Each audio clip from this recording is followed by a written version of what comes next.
पैसे दे के वो वज़ीर आज़म बने थे। इट्स एन ओपन सीक्रेट कि उन्होंने कितने लोगों को कितने पैसे दिए और कितना खिलाया पिलाया। तो अब जिस बंदे को पकड़ा है उसका नाम ज़रार है और उसने ये कह दिया कि जी मैं तो इमरान खान का फ़ैन हूँ, सपोर्टर हूँ, मैं तो उससे मिलने आया हूँ। ये सारी स्टेटमेंट्स बंद करनी चाहिए कि अपने कारकुनान को कह रहे हैं कि असला लेके, डांगे लेके, और उनकी उतनी ग्रिप नहीं है जिस तरह की हमने देखी थी कि अल्ताफ़ हुसैन की थी एक ज़माने में।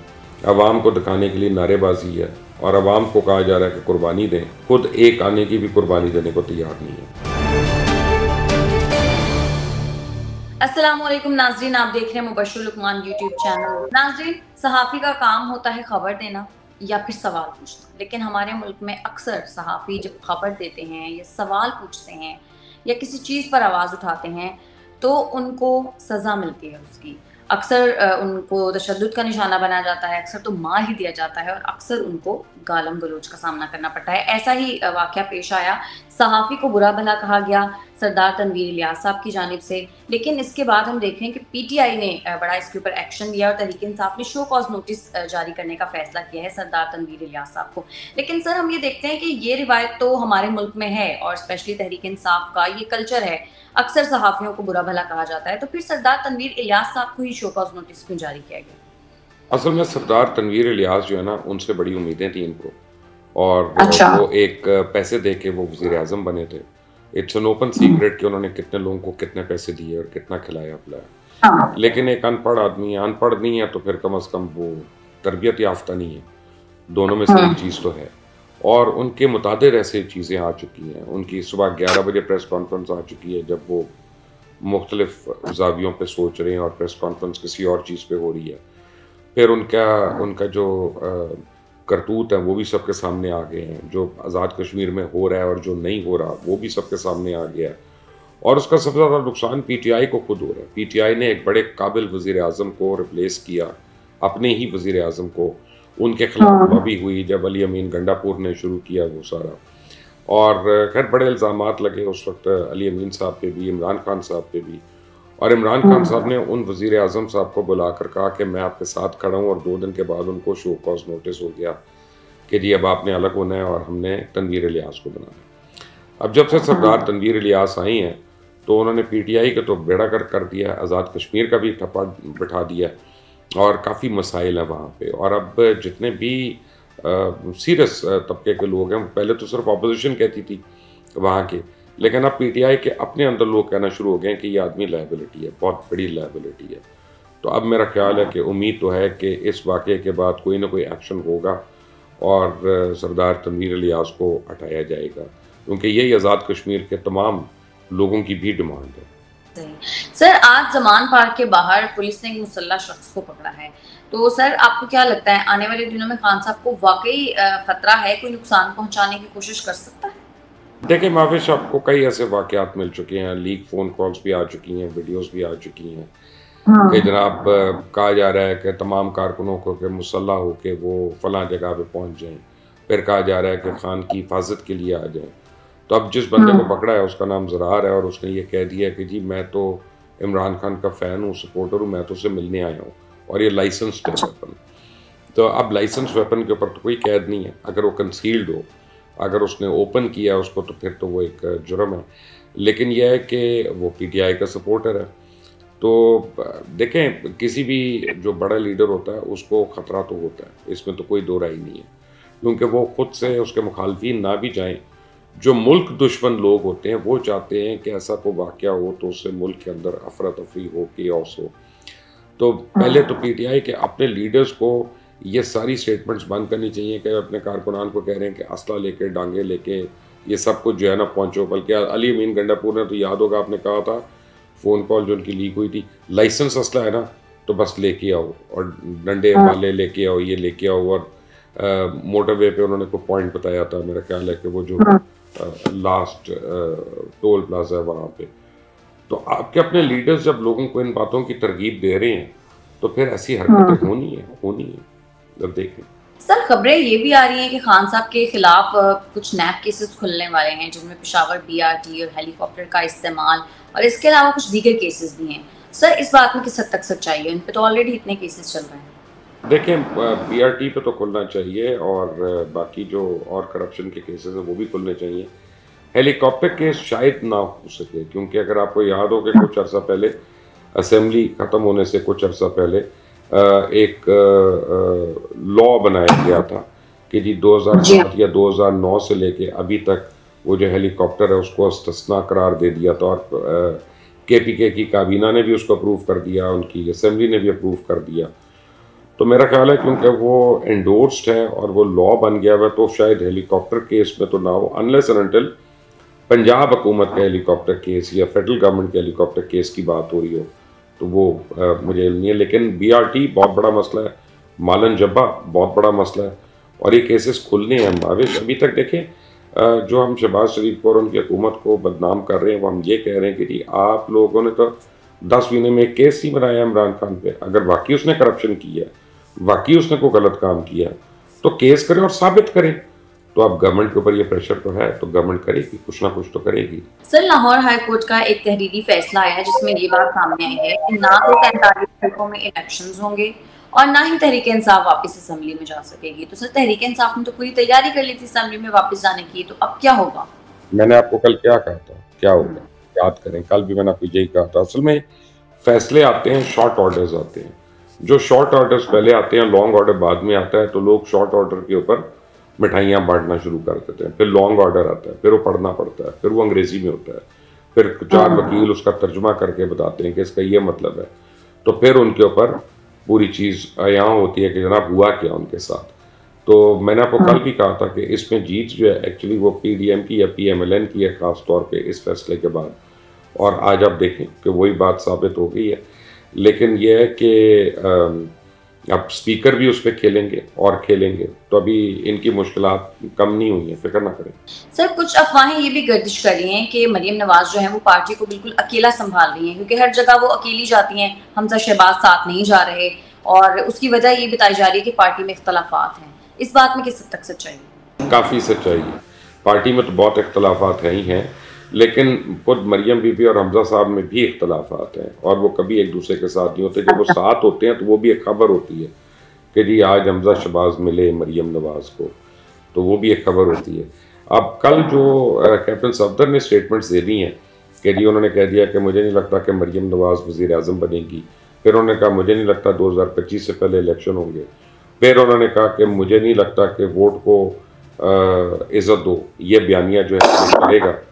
तो अब कैप्टन सफदर ने जब ये तीनों बातें कर दी, तो वो तो मरियम के शौहर हैं, तो अब आप सोचे बाकी इख्तलाफ कहाँ पे रह गया। उनके तो अपने घर के अंदर इख्तलाफ आ रहा है, अपने ही घर के अंदर इख्तलाफ आ रहा है मरियम बीबी के। तो अब नून लीगी सदर जो हैं, नायब सदर मेहताब अब्बासी, अब वो भी पार्टी पे बरस पड़ चुके हैं। वो कह चुके हैं कि जी हमें हुकूमत ही लेनी चाहिए थी। यानी जो इमरान खान गिर रहा था उस हुकूमत के साथ और बदनाम हो रहा था हमेशा के लिए, हमने उसकी सारी मुश्किलें, सारी बदनामी जो थी वो अपने गले बांट ली लाके। सर, लेकिन नून लीग तो जमहूरी होने का दावा करती है, तो ये कैसी जमहूरियत है कि उनकी पार्टी के अंदर इतनी सारी चीज़ें चल रही हैं और उन्हें कुछ पता ही नहीं है? और ये नवाज शरीफ साहब इस चीज़ के ऊपर क्यों नहीं कोई स्टैंड ले रहे? मेरा ख्याल है कि नवाज शरीफ क्योंकि पाकिस्तान से बाहर हैं और उनकी उतनी ग्रिप नहीं है जिस तरह की हमने देखी थी कि अल्ताफ़ हुसैन की थी एक ज़माने में, कि वो बाहर होते हुए भी टेलीफोन कॉल के ऊपर अपनी पार्टी को कंट्रोल करते थे। मियाँ साहब की उस तरह से ग्रिप नहीं है। और इख्तलाफ होना तो जमहूरियत का हुस्न है, इख्तलाफ होना तो गैर जमहूरी बात नहीं है। लेकिन ये इख्तलाफात जो घर के इख्तलाफात हैं जो सामने आ रहे हैं, वो अच्छी बात नहीं है। और अब इसीलिए मुझे लगता है कि पाकिस्तान मुस्लिम लीग नवाज जो है वो मज़ीद मुश्किलों का शिकार है और बिल्कुल भी इलेक्शंस की तरफ नहीं जाना चाहेगी जब तक वो अपना हाउस इन ऑर्डर ना कर ले। सर, वज़ीर आज़म शहबाज शरीफ साहब ने टर्की के लिए और शाम के लिए $36 मिलियन के जो फंड्स हैं वो जारी करने का ऐलान किया है। सर, ये फंड्स आएंगे कहाँ से? क्योंकि हमारे तो अपने खर्चे चलाने के लिए हमारे पास पैसे नहीं हैं। मुझे ऑनेस्टली इसका जवाब मेरे पास नहीं है। ना मुझे पता है ये फंड्स कहाँ से आएंगे, ना मुझे ये पता है कि उन्होंने क्या किया। बेसिकली हम जो इमदाद कर रहे थे वो भी अच्छी बात है, हमें और कर लेनी चाहिए। हम जो दे सकते हैं टर्की को, हम रज़ाकार दे सकते हैं, हम डॉक्टर्स दे सकते हैं, हम रेस्क्यू वर्कर्स दे सकते हैं, ये लोग हम दे सकते हैं। तो ज़रूरी नहीं हर चीज़ की पैसे से मदद की जाए। लेकिन बहरहाल शायद $36 मिलियन की उन्होंने अद्वियात वगैरह भेजनी हो सकता है कि वो इन कैश ना हो, इन काइंड हो, कि हमारे पास जो चीज़ें गंदम है या हमारे पास गला है या हमारे पास कंबल हैं या हमारे पास दवाइयाँ हैं, उस सूरत में हम भेजेंगे और उसकी ये मालियत बनती हो। सो जब तक वो सामने नहीं आता मैं कुछ कह नहीं सकता, लेकिन यह है कि फ़िलहाल तो मुझे नहीं लगता कि हमारे पास $36 मिलियन हैं देने के लिए किसी को। सर अभी तो IMF डील हुई है और वज़ीर खजाना साहब ने कहा है कि मिनी बजट लाना होगा, क्योंकि 170 अरब रुपए के नए टैक्सेस भी लगने वाले हैं। तो सर हमारे यहाँ तो ऑलरेडी महंगाई बढ़ने वाली है, हमारे पास तो कहीं से भी पैसे नहीं। हमारे यहाँ महंगाई बढ़ रही है, लेकिन इनके अपने खर्चे नहीं कम हो रहे। हो सकता है महंगाई को तोलने के लिए एक और मुशीर अपॉइंट कर लें वज़ीर आज़म वहाँ पे कल, और फिर वज़रा की गिनती करने के लिए भी एक मुशीर अपॉइंट हो जाए। इनके अपने अल्लाह नहीं ख़त्म हो रहे, इनकी गाड़ियों की परचेजिंग नहीं ख़त्म हो रही, इनके घरों के नहीं खर्चे ख़त्म हो रहे, रेनोवेशन के नहीं खर्चे ख़त्म हो रहे।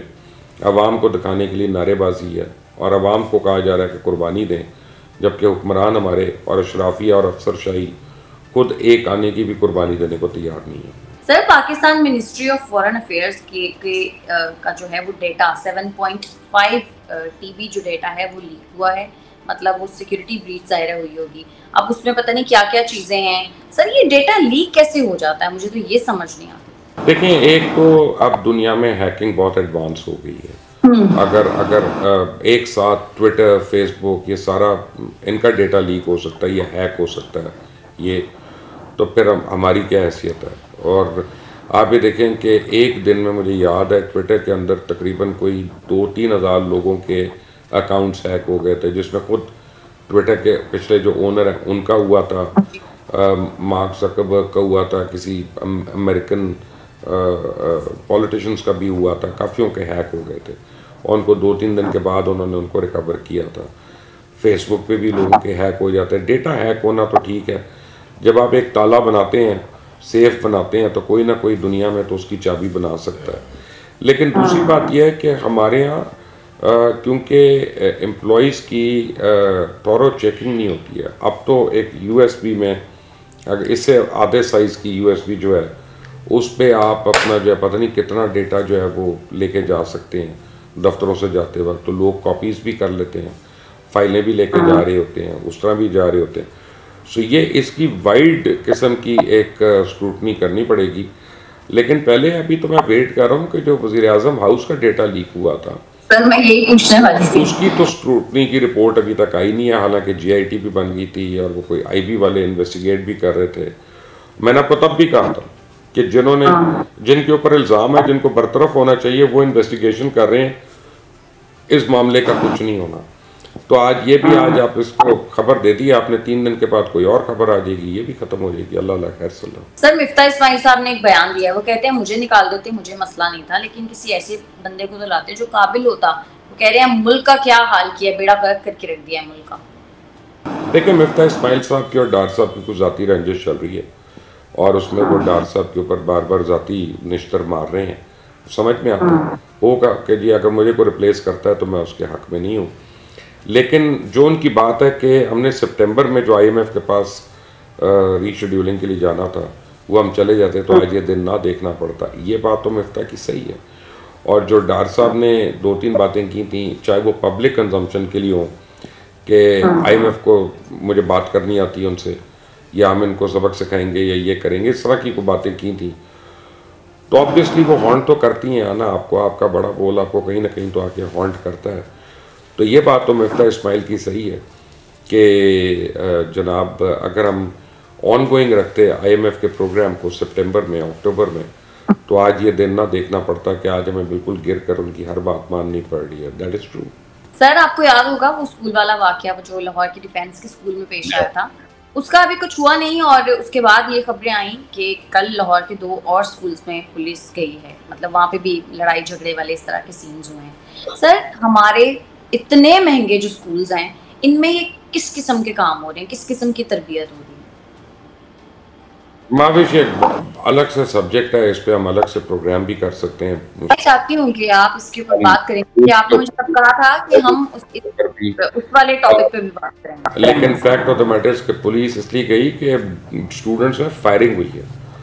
अब जो O लेवल का स्टूडेंट है वो 15 साल का होगा या 16 साल का होगा, तो 16 साल के बच्चे अगर वेपन्स ऑफ फायर आर्म से खेल रहे हैं तो ये तो नहीं हो सकता कि उनके घर वालों को उसका इल्म ना हो। आपको पता होता है मेरी औलाद क्या कर रही है इस वक्त, क्या सोच रही है। इसी तरह हर माँ बाप को पता होता है, टीचर्स को भी पता होता है अपने स्टूडेंट्स का। तो ये कितना बड़ा लैप्स है दोनों की साइडों पे, और ये हमारे स्कूल जो हैं इनके ऊपर और इनकी फीसों के ऊपर और इनकी तरबियत के ऊपर जो ये दे रहे हैं या नहीं दे रहे, उसके ऊपर तो मैं और आप तफसील से प्रोग्राम कर सकते हैं। सर मैं चाहती हूँ सर, देखिए आपने ये बात की कि अपनी औलाद का पता होता है, चलिए वालिदैन को पता होता है, स्कूल इंतजामिया को भी पता होता है, हुकूमत को भी तो पता है ना, हुकूमत के भी तो सामने है ये सब चीजें, और इस तरह के वाकयात हुए, हुकूमत क्यों नहीं कोई एक्शन ले? कुछ कर सकती है, उसकी वजह हुकूमत ने एक बड़ा प्लान बनाकर हमारी जो एजुकेशन है उसको फेल किया, गवर्नमेंट एजुकेशन, हमारी हेल्थ केयर को फेल किया।